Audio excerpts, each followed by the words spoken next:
Hello दोस्तों, आप सब कैसे हैं? आज हम बताएंगे आपको नेक्स्ट यूनिट 10 यानी कि 10वां यूनिट। आज हम इस पर डिस्कशन करेंगे जो आपको स्क्रीन पर दिख रहा होगा। ये जो है आपको विविध चैप्टर पढ़ने के लिए है। इससे पहले हम 1 से लेकर 9 तक जितना भी यूनिट है सबका जो है ना थ्योरी प्लस प्रॉब्लम इसी चैनल पर अपलोड कर चुके हैं। आपको बाकी सब वीडियो यदि आप नहीं देखें तो सबको भी देखिए। और इसमें आपको जो है ना आज हम शुरू कर रहे हैं वृत्त, जो आपको सर्किल चैप्टर 10वां यूनिट है। और इसमें हमको पढ़ने के लिए वृत्त से संबंधित है। वृत्त से संबंधित पढ़ने से पहले इसका जो भूमिका होता है इसको हम एक बार देख लेते हैं। इसमें भूमिका में क्या क्या दिया गया है।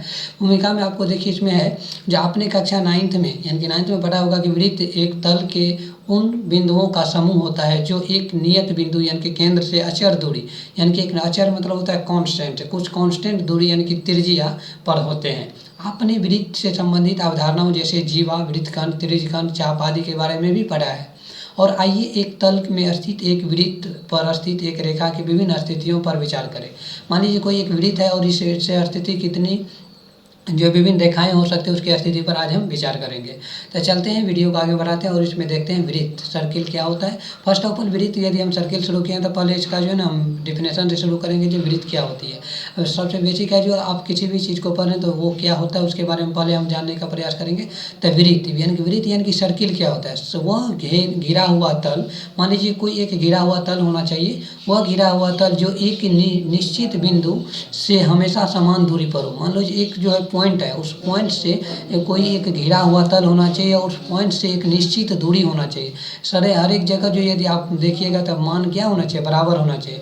तो उसे क्या कहा जाएगा, वृत्त कहा जाता है। यानी कि वह घिरा हुआ तल जो एक निश्चित बिंदु से हमेशा जो क्या होना चाहिए, समान दूरी पर होना चाहिए, तो वो क्या कहलाएगा, वृत्त कहलाएगा। तो ये आपका डिफिनेशन हो गया। एग्जाम्पल में आप देखिएगा तो यहाँ आपको एग्जाम्पल में दिख रहा होगा जो एक जो है ना वो केंद्र का जो लिया गया है, एक सर्किल घेरा है और उसको जो है आप क्या कर सकते हैं, यहाँ से ये पॉइंट जो है आपको बराबर है, यहाँ से ये पॉइंट बराबर होगा, ये पॉइंट बराबर होगा, ये पॉइंट बराबर है और ये पॉइंट बराबर। यहाँ लिखते हैं यहाँ ओ ए बराबर ओ बी बराबर ओ सी बराबर ओ डी बराबर वही होगा।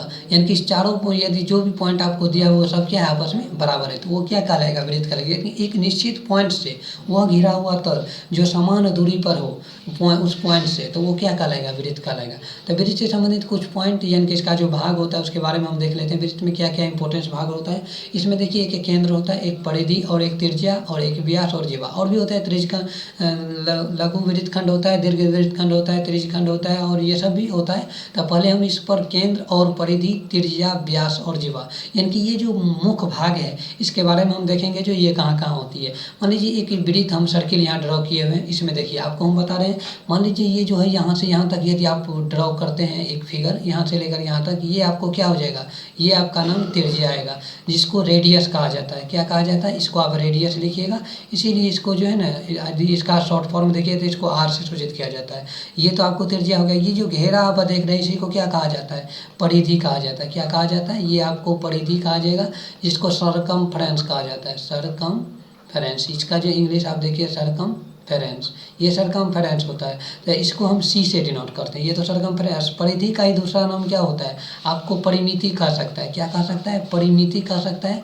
या इसी का दूसरा नाम यदि आप याद रखिएगा तो घेरा होता है। एक और नाम होता है परिधि, परिमिति, घेरा, और एक होता है आपको एक नाम और है, चार नाम होता है इसका, परिधि, परिमिति, घेरा और एक नाम और है। यदि आप लोग को याद आ रहा हो तो वो कमेंट बॉक्स में जरूर लिखें। और उसके बाद देखिए ये जो है पॉइंट यहाँ से इस बिंदु को मिलाते हुए यदि ये रेखा हम खींचते हैं तो ये क्या कहलाती है, ये आ जाता है आपको व्यास। ये क्या होता है, व्यास होता है। और व्यास को क्या कहा जाता है, डायमीटर कहा जाता है, डायमीटर। इसीलिए व्यास का जो है ना इसको शॉर्ट फॉर्म में यदि आप लिखिएगा तो इसको डी कहा जाएगा। क्या कहा जाएगा, डी कहा जाएगा। और इसी वृत्त पर मान लीजिए एक वृत्त खींचे हुए हैं और इसको ये नीचे जो ये देते हैं ये इसका क्या नाम क्या हो जाता है, जीवा हो जाता है। क्या हो जाता है, जीवा। और ये जो बड़ी वाला जो है ये व्यास। और अक्सर ऑब्जेक्टिव में पूछा जाता है आपको वृत्त की सबसे लंबी जीवा का नाम क्या होता है, व्यास। यानी कि ये भी जो आपको जितना खींचेगा ये सब क्या है, व्यास है। तो सब टोटल व्यास होता है, लेकिन सबसे बड़ी जीवा को क्या कहा जाता है, व्यास कहा जाता है। सबसे बड़ी वृत्त की सबसे बड़ी जीवा को व्यास कहा जाता है। ये जो पॉइंट आपको दिख रहा है यही है आपको केंद्र। इसको क्या कहा जाएगा, केंद्र, जिसे हम ओ से डिनोट करते हैं। क्या कहते हैं, ओ से, केंद्र ओ होता है। तो ये सेंटर हो गया, यानी कि जिसको हम केंद्र ओ से हमेशा सूचित करते हैं, यानी कि सी सरकमफ्रेंस हो गया, त्रिज्या, व्यास, और ये होता है जीवा। तो इतना चीज़ हम देखिए जो वृत्त में क्या सब होती है, ये तो मेन भाग मुख्य पॉइंट हो गया। अब इसके बारे में देखते हैं जो इससे और संबंधित जो है क्या क्या पॉइंट होती है। इससे जो कुछ मुख्य डिफिनेशन होंगे, परिभाषा, उसको हम इस चैप्टर में जो भी परिभाषा आना चाहिए उसको हम यहाँ पर जो है महत्वपूर्ण भाग में पढ़ेंगे। यहाँ देखिए हम जो है सब फर्स्ट ऑफ ऑल क्या करेंगे, कुछ महत्वपूर्ण परिभाषा जो वृत्त से संबंधित हो, क्या हो, वृत्त से संबंधित हो और इस चैप्टर से भी संबंधित है। तो यहाँ आप क्या कर सकते हैं, अप्रतिच्छेदी रेखा, क्या फर्स्ट ऑफ ऑल डिफिनेशन पर है अप्रतिच्छेदी रेखा, वैसी रेखा जो वृत्त के कहीं भी स्पर्श न करे, वृत्त को जो है ना कहीं भी स्पर्श न करे तो उसको क्या कर सकते हैं, स्पर्श न करे उसे क्या कहे, अप्रतिच्छेदी रेखा कहा जाता है। क्या कहा जाता है, अप्रतिच्छेदी रेखा कहा जाता है। जैसे मान लीजिए एक वृत्त हम ड्रॉ किया और ये रेखा ऐसे खींच दिए, तो ये क्या हो गया, ये रेखा जो है इस वृत्त को कहीं भी स्पर्श नहीं कर रहा है, यानी कि कोई भी कट नहीं कर रहा है कहीं भी, तो उसे क्या कहेंगे, अप्रतिच्छेदी रेखा, यानी कि ये कहीं भी इस वृत्त को प्रतिच्छेद नहीं कर रहा है, तो इसके क्या हो जाएगा, अप्रतिच्छेदी रेखा हो जाएगा। जैसे एग्जांपल में आप देख रहे होंगे, जो हम यहाँ पे एक वृत्त जो है ना आपको सर्किल लिए हुए हैं, और इसको देखिए हम थोड़ा सा शॉर्ट कर देते हैं जिसको आप लोग को समझने में दिक्कत ना हो। यहाँ देखिए ये जो है आपको एक वृत्त है, जिस वृत्त में ये जो पी क्यू रेखा आप देख रहे हैं, तो इस वृत्त को कहीं भी क्या कर रहा है, कोई भी ना तो प्रतिच्छेद कर रहा है, ना ही स्पर्श कर रहा है, तो ये क्या हो जाएगा, ये रेखा का नाम जो है पी क्यू हो जाएगा। यहाँ पे यदि पी क्यू को लिखिएगा तो पी क्यू क्या हो जाएगा, यहाँ अप्रतिच्छेदी रेखा हो जाएगा। क्या हो जाएगा, अप्रतिच्छेदी रेखा हो जाएगा। ये हो जाएगा आपको अप्रतिच्छेदी रेखा हो जाएगा। समझ रहे बात को। सेम उसी तरीका से नेक्स्ट यदि हम देखेंगे दूसरा परिभाषा जो क्या है, तो उसको हम देख लेते हैं। उसको यदि हम देखेंगे तो ये आ जाता है आपको, नेक्स्ट देखिए ये आ जाएगा आपको छेदक रेखा, यानी कि इससे पहले हम देखे थे प्रतिच्छेदी, अब हम छेदक रेखा यदि हम देखेंगे तो छेदक रेखा देखिए आपको क्या होता है। छेदक रेखा के बारे में यदि आप पढ़िएगा तो ये हो जाता है आपको जो है वैसी रेखा जो वृत्त के परिधि को किसी दो बिंदुओं पर आर पार करता हो या वृत्त के परिधि के किसी दो बिंदुओं से गुजरती हो। मान लीजिए कोई एक वृत्त ड्रॉ किए हैं, मान लीजिए ये पॉइंट हो गया और ये पॉइंट हो गया, इन दोनों पॉइंट से ये रेखा गुजर रही थी, ये रेखा क्या हो जाएगा, छेदक रेखा हो जाएगी। यानी कि वृत्त के आर पार जा रहा हो रेखा, तो उस रेखा को क्या कहा जा सकता है, छेदक रेखा कहते हैं, और यही होता है उसे छेदक रेखा कहा जाता है। इसको या तो परिधि के किसी दो बिंदु का आर पार होता हो या वृत्त के परिधि के किसी दो बिंदुओं से क्या होता हो, गुजरता हुआ हो। तो ये हो गया आपको दूसरा पॉइंट। इसको यदि आप देखिएगा फिगर में तो ये हो गया आपका इसका फिगर। थोड़ा इसको फिर हम जूम कर देते हैं, एकदम थोड़ा सा छोटा कर देते हैं जिससे आप लोग को कम्प्लीटली दिखाई दे। ये आ गया आपको छेदक रेखा। मान लीजिए यहाँ जो आप पी क्यू रेखा देख रहे हैं, तो ये पी क्यू रेखा क्या है, यानी कि वृत्त के बी बिंदु पर भी काट रहा है और ए बिंदु पर भी काट रहा है, यानी कि वृत्त को कहीं ना कहीं दो बिंदुओं पर प्रतिच्छेद कर रहा है। तो ये क्या हो जाएगा, प्रतिच्छेदी रेखा कहलाएगा। क्या कहलाएगा, ये आपको जो है ना प्रतिच्छेदी रेखा कहलाएगा। ये हो गया आपको प्रतिच्छेदी रेखा, इसको आप समझ गए होंगे। नेक्स्ट चलते हैं, एक है आपको स्पर्श रेखा। क्या है, आपको एक स्पर्श रेखा के बारे में देखना है, उसको यदि हम यहाँ देख लेते हैं। स्पर्श रेखा देखिए क्या कहा जाता है। स्पर्श रेखा जो होता है आपको, स्पर्श रेखा है जो वैसी रेखा जो वृत्त के परिधि के को किसी एक बिंदु से स्पर्श करती हुई गुजरती हो। मान लीजिए कोई एक वृत्त ड्रॉ किए हुए, मान लीजिए वृत्त है और कोई एक पॉइंट से जो एक रेखा गुजर रही है, तो ये रेखा क्या हो जाएगा, वृत्त को कहीं ना कहीं स्पर्श कर रहा है, यानी कि छू रहा है, तो उसे हम क्या कह देंगे, वो स्पर्श रेखा कहलाएगा। क्या कहलाएगा, वो स्पर्श रेखा कहा जाता है। स्पर्श रेखा ये हो गया। आप इसको भी फिगर में देख लीजिए, यहाँ आपको एक फिगर जो है स्पर्श रेखा का ड्रॉ किया हुआ है, इसको जो है ना आप देख लीजिए, थोड़ा इसको जो छोटा कर देते हैं। यहाँ देखिए ये जो आपको पी क्यू रेखा दिख रहा है, तो आप देखिए वृत्त के केंद्र, वृत्त के जो ये परिधि होता है, ये परिधि के बिंदु ए जो है इस पर यहाँ क्या कर रहा है, ये स्पर्श कर रहा है। तो ये रेखा पी क्यू यहाँ पे क्या हो जाएगा, ये जो पी क्यू रेखा होगा यहाँ पे क्या कहा जाएगा, इसको स्पर्श रेखा कहा जाएगा। क्या कहा जाएगा, इसको आप स्पर्श रेखा कह सकते हैं। यही क्या होता है, स्पर्श रेखा होता है। तो इतना हम डेफिनेशन देखिए। अब चलते हैं इसके नेक्स्ट पॉइंट, जो इसमें क्या सब है उसको देखते हैं। देखिए पॉइंट आप नेक्स्ट है आपको एक स्पर्श बिंदु क्या होती है। एक स्पर्श बिंदु को देखते हैं। नेक्स्ट डेफिनेशन है आपको स्पर्श बिंदु जो है क्या होता है उसके बारे में हम देख लेते हैं। स्पर्श बिंदु जो होता है स्पर्श रेखा, मान लीजिए कोई भी वृत्त पर जो है स्पर्श रेखा है, कोई वृत्त को जो मान लीजिए ये वृत्त ड्रॉ की है और ये स्पर्श रेखा हो गया, तो यहाँ जो ये पॉइंट पर जो जिस पॉइंट पर वो स्पर्श करेगा तो उसी पॉइंट को क्या कहेंगे, स्पर्श बिंदु कहेंगे। तो स्पर्श रेखा और वृत्त के परिधि के वेनिष्ठ बिंदु को क्या कहा जाएगा, वह स्पर्श बिंदु कहा जाएगा। यानी कि वृत्त का जो एक वेनिष्ठ बिंदु ये हो गया, परिधि का वेनिष्ठ बिंदु और ये स्पर्श रेखा, ये दोनों जिस बिंदु पर जो है ना स्पर्श कर रहा है तो उसे क्या कहेंगे, हम स्पर्श बिंदु कहेंगे। उसका भी फिगर आप यहाँ देख लीजिए। जैसे देखिए ये फिगर आपको दिख रहा होगा, इसको फिर हम जो थोड़ा छोटा करेंगे जिससे आप लोग को दिखाई दे।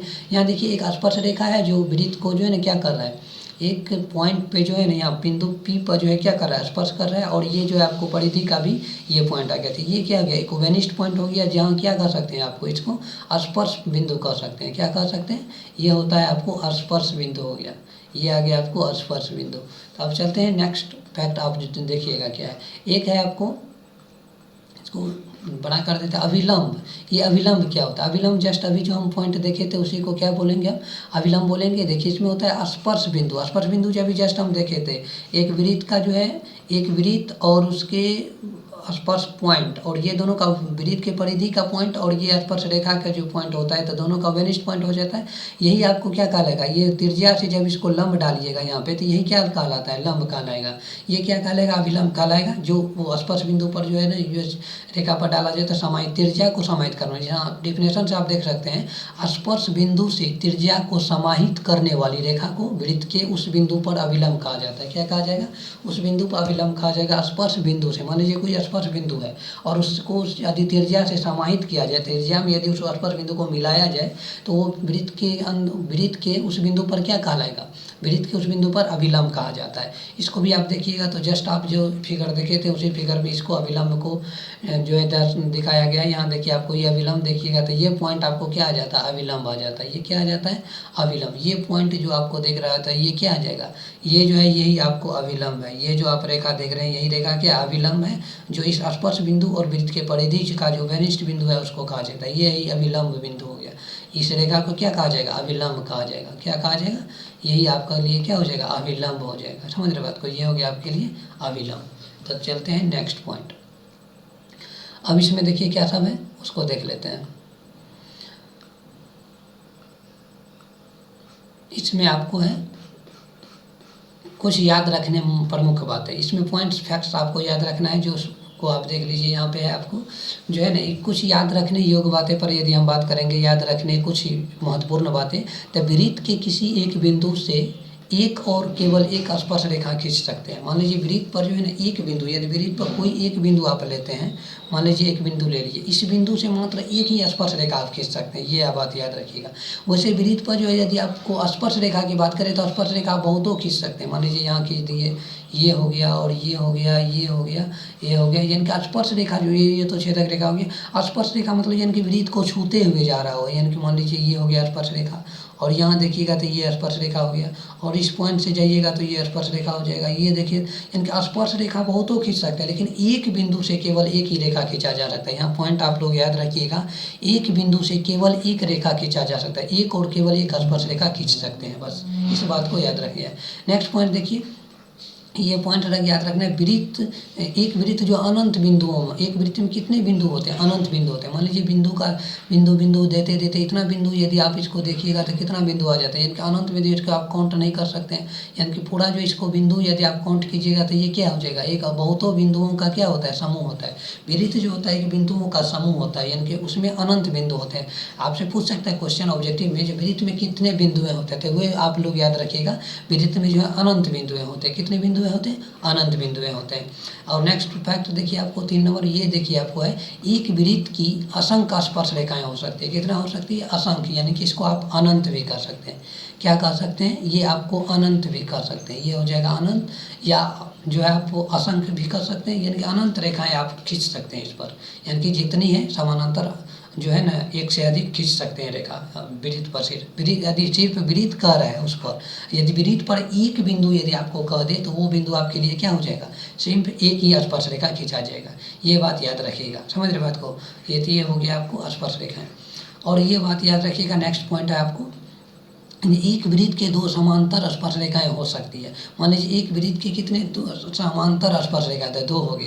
मान लीजिए ये, मान लीजिए एक वृत्त ड्रॉ कर लिए, यहाँ से वृत्त ड्रॉ करने में जो है ना थोड़ा डिस्टर्बेंस हो जाता है। मान लीजिए एक जो है वृत्त ड्रॉ कर लिए, तो स्पर्श रेखा यदि इसको समानांतर स्पर्श रेखा देखी गई तो सिर्फ कितना खींच सकते हैं आप, 2 स्पर्श रेखाएं खींच सकते हैं।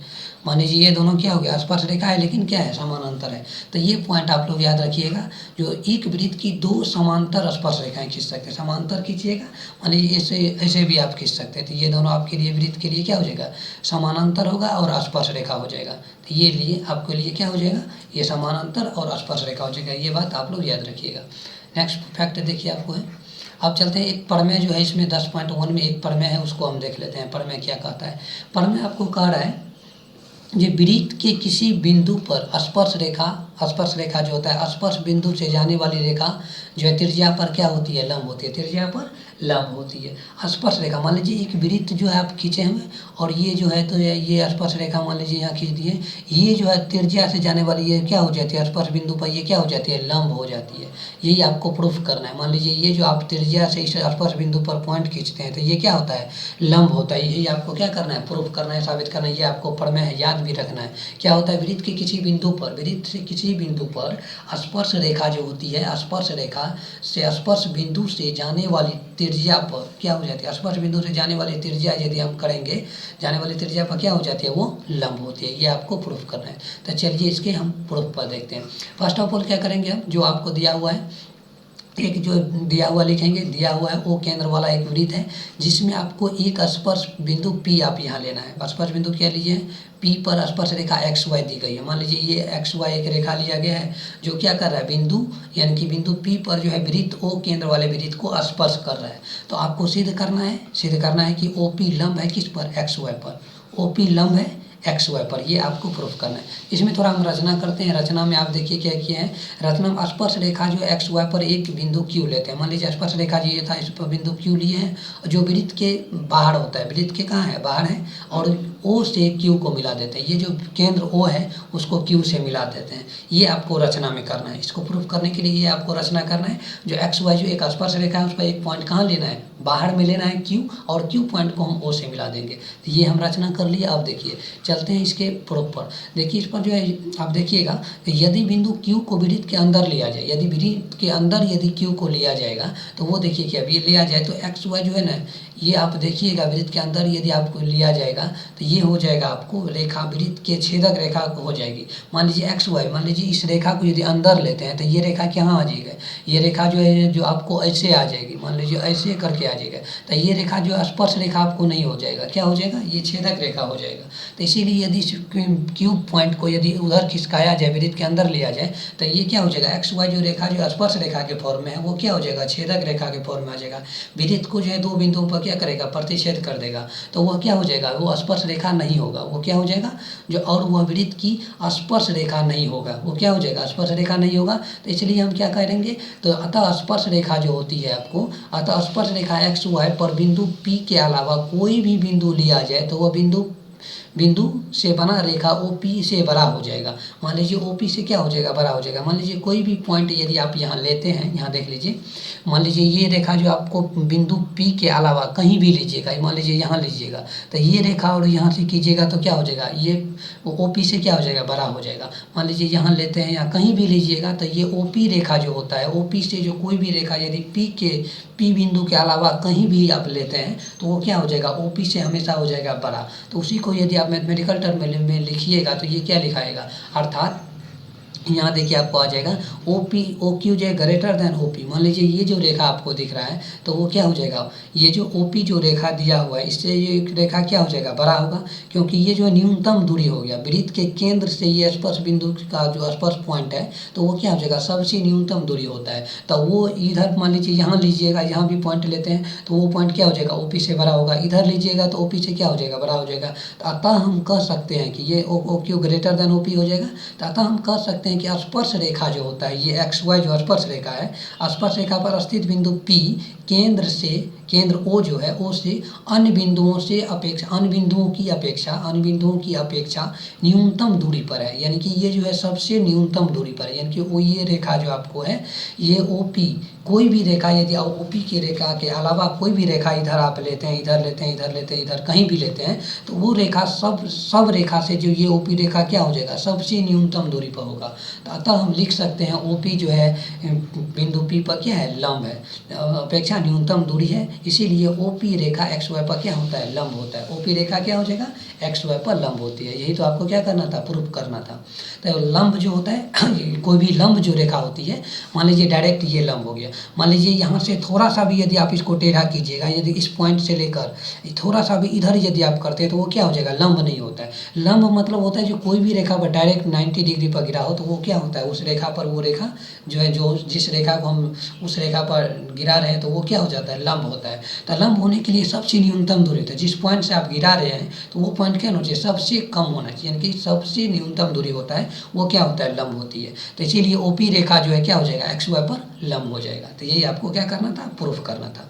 तो चलते हैं अब, ये तो आपको ये पॉइंट पूछता भी है ऑब्जेक्टिव में भी पूछ सकता है, और आपको ये याद रखना है ये पॉइंट आपको जो है ना प्रूफ करने के लिए ऑब्जेक्ट क्या कहते हैं, लॉन्ग क्वेश्चन में भी पूछ सकता है। जो किसी वृत्त से त्रिज्या पर डाला स्पर्श रेखा से वृत्त की त्रिज्या पर जो होती है वो लंब होती है, ये आपको प्रूफ करना है। ये भी आपको साबित करने के लिए क्वेश्चन में दे सकता है। तो चलते हैं, ये आप थ्योरी पढ़ लिए, अब चलते हैं इसके प्रॉब्लम पर। प्रॉब्लम देखिए आपको क्या कर रहा है, प्रॉब्लम जो यहाँ देखिए आपको कर रहा है, जो फर्स्ट क्वेश्चन है एक्सरसाइज 10.1 का क्वेश्चन नंबर 1, एक वृत्त की कितनी स्पर्श रेखाएं हो सकती है। एक वृत्त की पूछ रही है, एक वृत्त की किसी एक बिंदु से नहीं पूछ रहा है जो आप जो है एक बोलिएगा। तो यहाँ लिखना है आपको अनंत, यानी कि असंख्य रूप से अनेकों रेखाएं खींचा जा सकता है। क्या कर सकते हैं, इसको अनंत कर सकते हैं या असंख्य कर सकते हैं, या कि असंख्य रेखाएं खींची जा सकती है। कितना कर सकते हैं आप, असंख्य रेखाएं, इसका आंसर हो जाएगा। ऑब्जेक्टिव फॉर्म में है ये।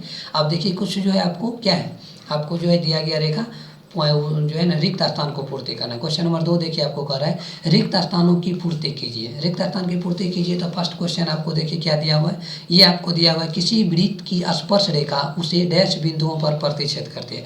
मान लीजिए कोई वृत्त है और वो उसका यदि स्पर्श रेखा जो है कितने बिंदुओं पर प्रतिच्छेद करती है, स्पर्श रेखा केवल एक बिंदुओं पर प्रतिच्छेद करती है। यहाँ क्या भर देना है हमको, एक भर के आंसर हो जाएगा ये आपको। नेक्स्ट देखिए पॉइंट आपको है नेक्स्ट पॉइंट आ जाएगा आपको, वृत्त को दो बिंदुओं पर प्रतिच्छेद करने वाली रेखा क्या कहलाती है। मान लीजिए कोई वृत्त है उसको दो बिंदुओं पर प्रतिच्छेद कर रहे हैं, उसको क्या कह सकते हैं, उसको छेदक रेखा बोलते हैं। जस्ट अभी हम पढ़े थे, क्या बोलते हैं उसको, छेदक रेखा कहा जाता है। वो क्या हो जाता है, छेदक रेखा। इसका जो है खाली जगह में क्या भरा जाएगा, छेदक रेखा कहा जाएगा। अब देखिए एक वृत्त की डैश समानांतर स्पर्श रेखाएं हो सकती है। जस्ट अभी हम थ्योरी में पढ़े थे, तो ये आपको दो समानांतर स्पर्श रेखाएं होती है। कितनी होती है, दो समानांतर स्पर्श। मान लीजिए ये वृत्त है और इसके समानांतर स्पर्श खींचिए ये, और इसके समानांतर ये खींचिएगा तो ये क्या हो जाएगा, ये आपको स्पर्श रेखा आ जाएगा। मान लीजिए दो वृत्त को खींचिएगा, इधर भी एक आएगा और एक इधर आ जाएगा, तो ये दोनों क्या हो जाएगा, स्पर्श रेखाएं हो जाएगी। तो एक वृत्त जो होती है इसकी कितने स्पर्श रेखाएं, समानांतर स्पर्श रेखाएं होती है, दो समानांतर स्पर्श रेखाएं होती है। ये आप लोग याद रखिएगा। और नेक्स्ट क्वेश्चन आप चौथा नंबर क्वेश्चन देखिए, वृत्त और उसकी स्पर्श रेखा के वरिष्ठ बिंदु को क्या कहते हैं, स्पर्श बिंदु कहा जाता है। क्या कहा जाएगा, ये आपको स्पर्श बिंदु कहा जाता है। क्या कहा जाता है, ये बात याद रखिएगा, आपको क्या कहा जाता है, स्पर्श बिंदु आपको कहा जाएगा। ये आपको चौथा नंबर का क्वेश्चन हो गया।